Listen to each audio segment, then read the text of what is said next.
Pero en el libro yo pongo una frase que es la siguiente,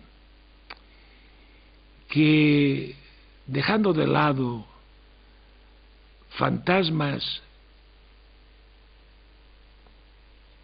irremediables,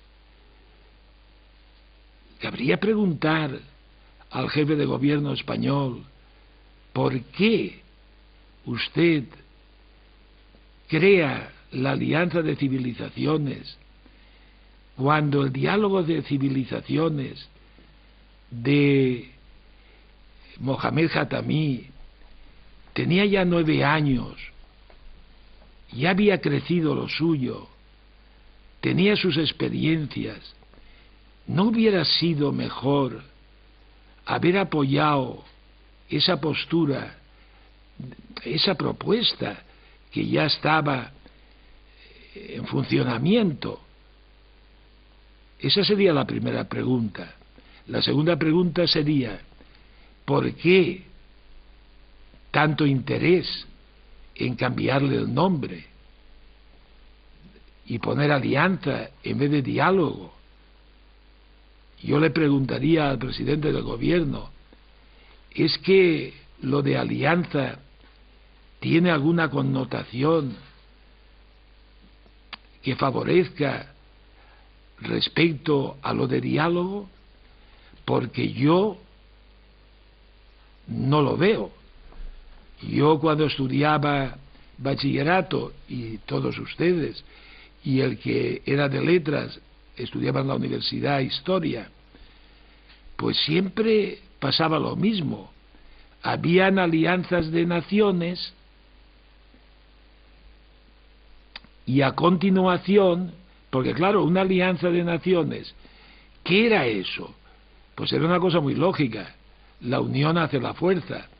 Pero ¿para qué quiere usted la fuerza? Pues sí, se veía enseguida que la alianza de civilizaciones de tal país con tal era para luchar contra cuál, que era al contrario común a esos dos. Y entonces la alianza, según esto que estoy diciendo, tiene connotaciones guerreras, cuando el diálogo, le diría yo al señor presidente, según el diccionario de la Real Academia, dice que es una discusión. Fíjate, puede ser discutida, es un trato, pero siempre tiende a una avenencia. Esa avenencia puede existir o no, totalmente, miel sobre hojuelas, parcialmente, pues parcialmente, no hay acuerdo ninguno. Bien, pero no se han dejado muertos en el camino, que en las guerras sí caen muertos. Y este es el planteamiento que yo le doy al libro, el de que las personas le den su impronta. Hay que pensar por uno mismo. Yo lo que acabo de decir a mí me parece muy lógico, pero no digo, ni diría nunca, que Rodríguez Zapatero lo hizo mal. ¿Por qué no lo diría? Porque él debía tener más datos que yo cuando lo hizo, pero yo no sé qué datos son. Y sé que el razonamiento que acabo de hacer a mí me llena plenamente de lógica. Si había algo hecho, podría haberse mantenido, que no interesa mantenerlo, por lo que sea, que yo desconozco, pues muy bien, pues sea como fuere, ¿verdad? Bien, y paso al último caso, que es el de Jorge Juan. Jorge Juan, a mí me interesaría mucho esto último que digo sobre Jorge Juan, porque he dicho antes que al ser ustedes de Novelda, pues las ideas deben quedar muy claras, ¿eh? Yo hay veces que veo cosas, por ejemplo, que podían ser oscuras. Aquí en el libro hay un pasaje de Monforte del Cid, en el cual, seré muy breve porque no quería yo decirlo, no por nada, porque no quiero entretenerles mucho, ¿no? Y resulta que a principios del siglo XX hubo gran discusión entre Monforte y Novelda, que si Londón era de Novelda, cuando nació Jorge Juan, si era de Monforte. Bien, se escribieron libros sobre todo esto, pero había un documento que todos los libros decían que era del Archivo Municipal de Monforte, el cual, según estos escritores, se veía claro que Londón era de Monforte. Yo, que había manejado documentos del obispado, de las deudas del padre de Jorge Juan, y estaba convencido, porque así lo decían los documentos, de que Londón era de Novelda, me interesé por ese documento. Digo, oye, a ver, ¿alguien me puede hacer una fotocopia de ese documento? Tuve la suerte que un tal José Antonio Esteve, me parece que se llama, historiador de Monforte, presentó uno de mis libros de Jorge Juan. Le dije, oye, tú que estás colocado en el ayuntamiento, pues a ver si me sacas una fotocopia de ese documento, que lo tenéis en el archivo municipal, lo dicen todos los autores. Cuando al poco tiempo lo vi para recoger la fotocopia, me dice, mira, Diego, en el archivo yo no he encontrado nada. Yo nunca he visto ese documento, ni nadie ha dicho nada de ese documento, nunca me ha dicho. Este es de los que más había escrito sobre Jorge Juan. No me arriesgo a decir que él usó ese documento, pero poco faltaría. Pues allí no había ni pelos ni señales de ese documento.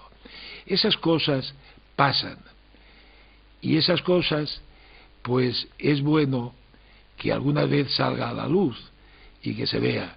En el libro hay ciertas cosas que no es que sean originales, pero que si yo, por ejemplo, hablo de eso, es porque tengo una carta firmada por este hombre en la que me explica todo lo que estoy diciendo. ¿Qué quiero decirte? Uno tiene que taparse bien para no mojarse, ¿verdad? Lo de Jorge Juan es lo siguiente. Jorge Juan conoce la medida del grado de Laponia. Maupertuis y los suyos fueron a Laponia, midieron, y él sabía lo que medía. Exactamente casi 112 kilómetros, un grado de meridiano cerca del Polo Norte. Y sabía, cómo no, lo que medía el grado contiguo al Ecuador, porque él fue y estuvo 10 años por allí. Ese medía menos, 110, 640, pero ustedes recuerden, 110 y medio. Y el de Laponia, 112. Ellos fueron a medir estos grados porque si los del norte eran mayores, la Tierra sería achatada por los polos. Y si era al revés, era alargada, como decían los Cassini. El tener que ir a América y a Laponia, pues fue porque los Cassini, que fue una familia de astrónomos franceses, estuvieron 30 y tantos años midiendo grados de meridiano del meridiano de París, en Francia todos los cálculos, claro. Y entonces siempre le salía mal, siempre salía que la Tierra era alargada por los polos. Alguno dirá, ¿y cómo se puede tardar tanto tiempo y que salga mal? Pues miren ustedes, si se fueron unos a medirlos a Laponia y otros al Ecuador, es para estar lejos uno del otro, porque así la diferencia sería sensible. Ya han visto que he dicho 112, 110 y medio, por lo menos era de 1,5 kilómetros la diferencia de estos grados. Pero en Francia, sin salir de Francia, pues las diferencias eran de metros, y por poco que se equivocaran al medir visual o por aparato, pues les salía al revés, y entonces decían pues que estaba alargada en vez de achatada. Bien, lo importante que yo quiero dejar sentado esta noche aquí es que Jorge Juan, con esos dos datos, se retira en Quito a su despacho, coge pluma, no sé si de avestruz o no, y papel, y empieza a hacer sus cálculos.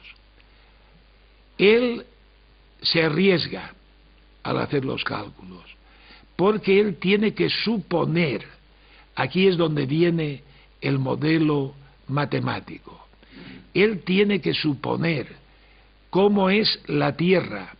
No es que él vaya a ver cómo es la Tierra, él tiene que crear su Tierra.